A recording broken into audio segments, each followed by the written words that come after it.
Assalamualaikum, salam sejahtera. Stay tune, ya. Saya akan berkongsikan untuk hari ini tentang satu nilai ataupun satu adab yang perlu kita ada, yaitu kerajinan. Rajin maksudnya rajin di sini adalah satu usaha yang berterusan dengan semangat ketekunan, kecekalan, dedikasi dan berdaya maju untuk melakukan sesuatu perkara yang kita mau. Dan individu yang rajin ni, tuan-tuan dan puan, dia biasanya mempunyai cita-cita, impian yang hebat. Maka dia kena berusaha gigih untuk mencapai impian itu. Okay? Dan kita kena pegang bahawa yang bulat itu bukannya datang bergolek menuju kepada kita.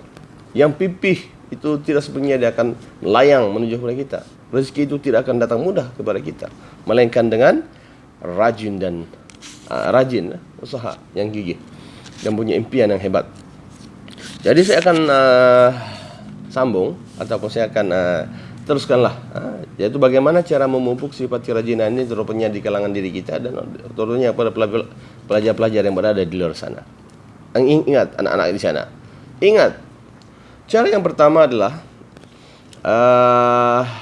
ini sumber daripada buku, daripada guru dan majalah dan sebagainya, daripada internet. Ini sumber-sumber dia, yaitu seorang pelajar ataupun seorang anak ataupun seorang kita lah, membuat perancangan teliti sebelum memulakan sebarang tugasan.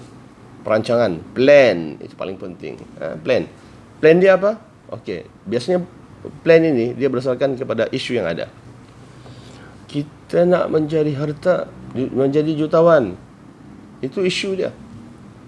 Macam mana cara dia? Dia kena ada step by step buat perancangan. Berapa tahun? 5 tahun, 6 tahun, 10 tahun? Mesti kena ada perancangan. Yang kedua, melakukan tugasan sepenuh hati dan berdedikasi. Bila kita sudah perancangan, buatlah step by step. Do, laksanakan dengan baik. Dan mesti kena ada amalkan nilai amanah, dedikasi, toleransi, tolong-menolong, kerjasama dan sebagainya. InsyaAllah anda berjaya. Itu adalah cara memupuk. Yang ketiga adalah DISCIPLIN, disiplin. Mesti berdisiplin. Okey, berdisiplin maknanya di sini yang pertama, dia kena ada, bila dia ada perancangan, mesti ada masa. Tepati masa, ikut perancangan yang kena ada. Jangan bertangguh. Itu namanya disiplin dalam bekerja ini. Kena rajin, jangan tangguh. Oh, saya mau tangguh lah.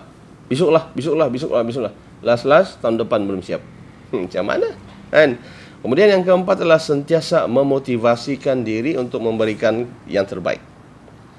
Motivasi diri untuk yang terbaik lah, untuk melakukan sesuatu yang terbaik dalam setiap tugasan. Setiap perancangan kita ini, teman-teman, dia mempunyai tugasan yang perlu kena buat. Dan kadang-kadang kita akan menghadapi cabaran, ujian. Kenapa ini? Kita buat tidak modal. Macam mana? Tidak modal ni. Macam mana nak selesaikan isu? Tuan-tuan dan puan, meminjam. Yes, itu cara dia. Ataupun tidak perlu meminjam pun tidak apa. Dengan modal yang sedikit, anda boleh berjaya. Dengan adanya motivasi. Tuan-tuan dan puan, tentang motivasi ini, saya ingin kongsikan satu perkara. Bila anda rasa diri anda itu seorang yang hebat, tidak ada kekurangan, sebenarnya memerlukan seorang coach. Macam ni, hebat, memerlukan seorang coach, jurulatih. Bila anda merasakan bahawa anda itu, alamak, saya ni tak boleh buat apa-apa lah, tak boleh buat apa-apa ni, anda sebenarnya memerlukan seorang mentor. Tapi anda merasakan bahawa kehidupan ini tidak bermakna lagi. Aku tak boleh hidup lah, saya tak boleh hidup lagi lah dengan dia ini. Ingat mati saja. Ingatlah tuan-tuan dan puan, anda memerlukan seorang counselor. Ingat, itu asas dia. Okay? Dan saya sambung lagi. Cara untuk memupuk sifat kerajinan dalam diri ialah, tuan-tuan, adik-adik kena bersedia menerima pandangan dan idea orang lain. And saya berjumpa dengan ramai doktorat ni. Doktorat maknanya PhD ni.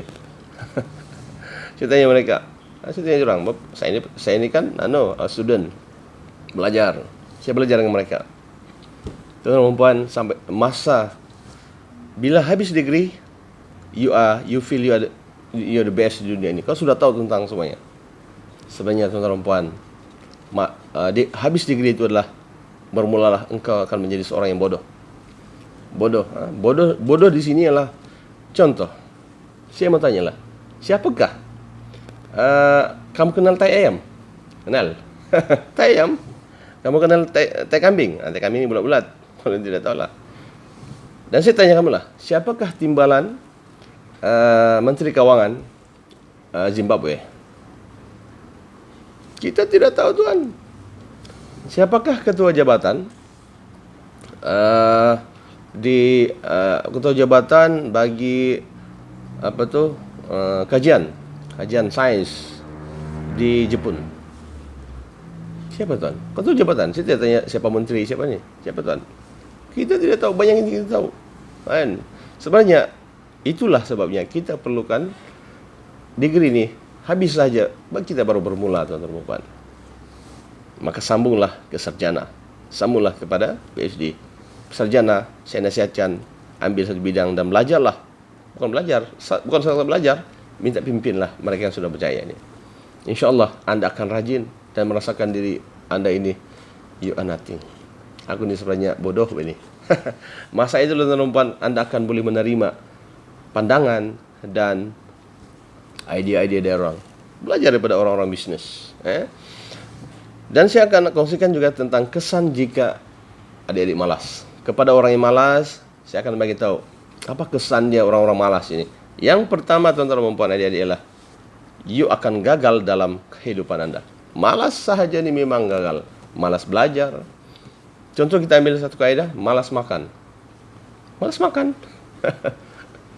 Nak makan pun malas. Subhanallah. Tapi kita ni rajin makan tuan. Di Malaysia misalnya, banyak makanan. Rajin makan kita ni. Belajar malas. Allah Akbar. Jadi kesan dia itu. Belajar malas akan jadi gagal dalam hidup. Yang kedua, mana-mana yang malas ini, orang pun tidak suka. Okey, dalam satu kumpulan misalnya, di dalam kelas lah. Alik, kau tolong buat Alik. Bila si Abu minta tolong. Saya malas lah. Ingat, itulah punca anda akan dijauhi oleh rakan anda. Tapi bayangkanlah, Alik, tolong buat Alik. Kata si Abu minta tolong. Okey, saya akan buat. Masa itulah anda akan memperoleh kawan yang hebat. Yang ketiga, dia akan menjejaskan diri anda dan juga keluarga anda. Ingat, kena rajin. Jangan bagi malu diri, bah. Jangan kasih malu diri sendiri dengan malas. Keluarga pun jadi malu. Yang keempat, sentiasa mengalami kesempitan hidup. Kesempitan hidup inilah cabaran-cabaran dan ujian. Yang kelima, hidup dalam keadaan tekanan. Tuan-tuan, malas nak kerja, tekananlah. Tiada makanan di rumah. Macam mana ada anak ramai, tekanan. Malas tapi malas. Saya ingatkan, jangan terlibat dengan judi. Judi jangan terlibat. Dadah jangan terlibat. Rokok kalau boleh buang. Tiada faedah sama tu. Ulama mengharamkan kan. Okey, yang keenam, hilang keyakinan diri. Orang-orang yang malas ini, dia punya hilang dia punya keyakinan diri sebab dia tidak pernah diuji dan tidak ujian-ujian ini dia tidak pernah lepas. Yang ketujuh, masa hadapan memang terjejaslah orang malas ini. Yang ke-8, dipandang rendah oleh masyarakat. Masyarakat akan pandang semua ini, tuan-tuan dan puan. Maka antara satu yang kita boleh lihat sekarang ini adalah media trivia. Media elektronik ini yang menyebabkan ramai yang terlalai.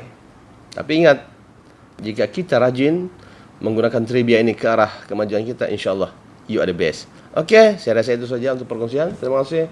Wassalam terbaik.